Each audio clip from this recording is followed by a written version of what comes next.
one of the things that I've started kind of messing around with as far as getting all this data in, because we get all this information from coaches, and some of the information is like, for example, how many like returning starters you have, right?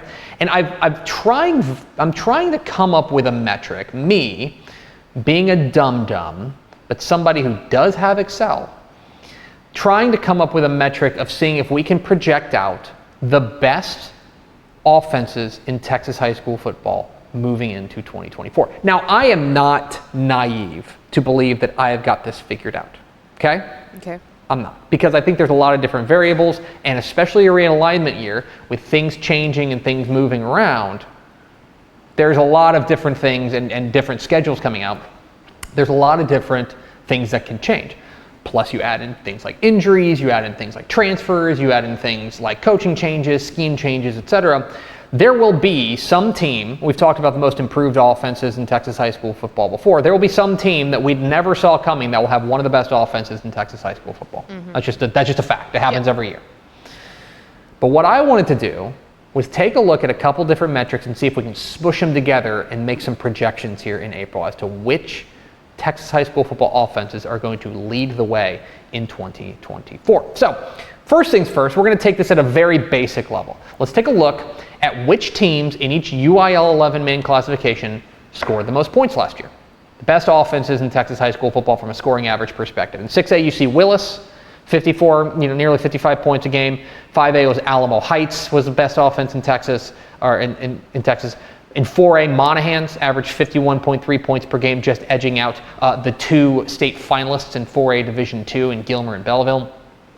Canadian and Gunner were the two best offenses in 3A last year, averaging 57 and 56 points per game respectively. And then in 2A, Panhandle, who's Coach Dane Ashley we'll talk to in just a few minutes, Timpson and Beckville all did fantastic work. Now, here's the thing. You can look at this list of teams, and for anybody who follows Texas high school football, you can say, hey, Tepper, I have a feeling that these offenses may not be necessarily as good as they were last year. For example, Willis. Let's just take them for example. Willis averaged nearly 55 points per game, right? You take a look up here. 55 points per game. There is a notable player for them who is no longer playing for them. Mr. Texas Football Player of the Year, DJ Lagway, has moved on to the next level playing at Florida. There's some other teams like that as well. Canadian is going to have to replace some pieces. Gunner is going to have to replace some pieces, including their outstanding quarterback, Walker Overman. Timpson, right here, Timpson and Beckville, two teams with who were two of the very best offenses in 2A last year. While one of them loses Terry Bussey, the other loses Jacoby Williams, right? Those guys were pretty integral to what they do offensively. So immediately you can take a look at that and say, all right, we need to do a little bit of forward projecting here as well. So here's what I did, is I took a look at which teams in each classification have the most returning starters on the offensive side. Okay, 0 through 11, the number of returning starters that comes back. Now, one small caveat here is that coaches can kind of measure how they view returning starter in their own way. If you started a game, like technically you could be considered a returning starter. But we're taking coaches at their word here. And there's a few teams that certainly catch your eye. In 6A, Hebron is going to have the most returning starters. They got 10 starters back from last year. Which makes sense. They were really young. They were very, very young. Iowa Colony is a team that is just now going to have their first senior class in 2024. And so they bring back literally 22 starters. They bring back all 22 starters. Anna, this may surprise you, Anna's bringing back the 4A Division I state champs, bringing back every one of their offensive starters from last year. Yeah, that's terrifying. 11 teams. That is terrifying for 5A. Absolutely. And they're moving up to 5A, but still. Caldwell also brings back every starter they have on the offensive side in the 4A ranks. Lexington and Hughes Springs bring back all their starters. And then there are 4 teams in Class 2A, Junction, Schulenburg, Morton, and Bartlett, that bring back all 11 of their offensive starters. So you can take a look at this list and say, okay, well, these are the teams that are probably going to have the best offenses in Texas high school football, right? And maybe you're right, but at the same time, I can look at a couple of these teams.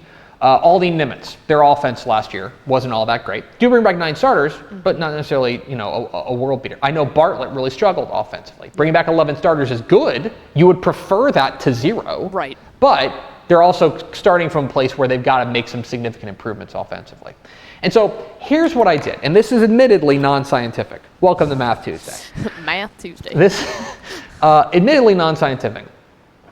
Sometimes math is vibes. This is the math/vibe segment here. What I did was I smashed these 2 numbers together, and I found a way, basically using a little bit of art, a little bit of science, of smushing these 2 teams together, and finding elite offenses that have a large number of starters returning.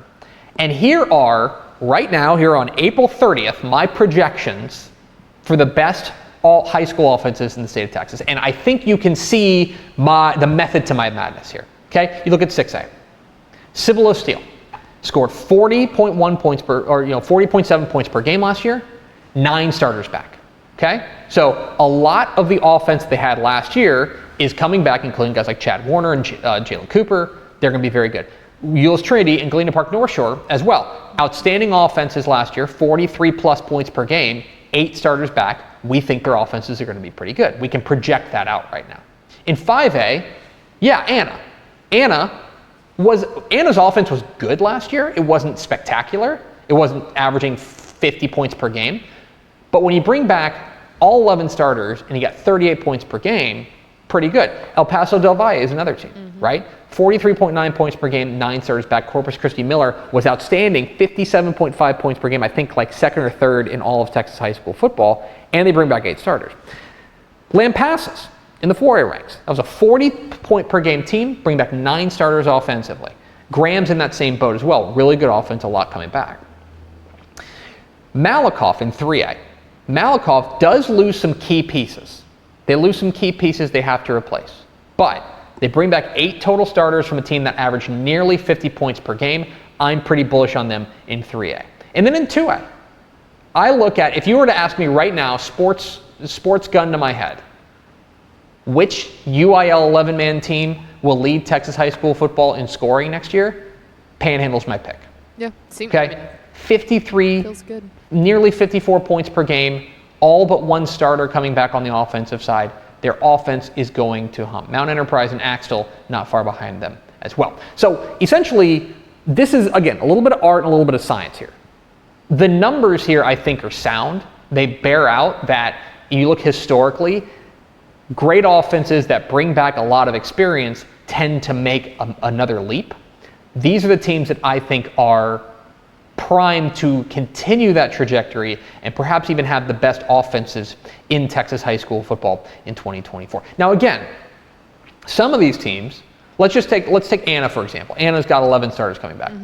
Let's say they had 10. We'd still say, wow, that's a lot of experience coming back, right? Yeah. But let's say that one guy that was missing was Ziondre Williams, their quarterback, right?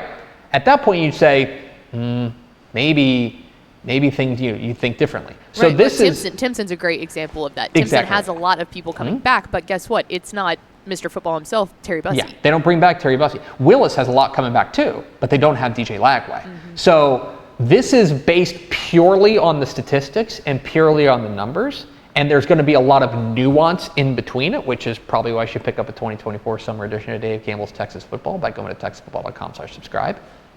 But this is, I think, a good first draft of teams whose offenses you should keep an eye on heading into 2024 because they could be putting up gaudy numbers. Next week on Math Tuesday, we'll do the same thing for defense because this was a segment I thought of that I could do twice. Math Tuesday.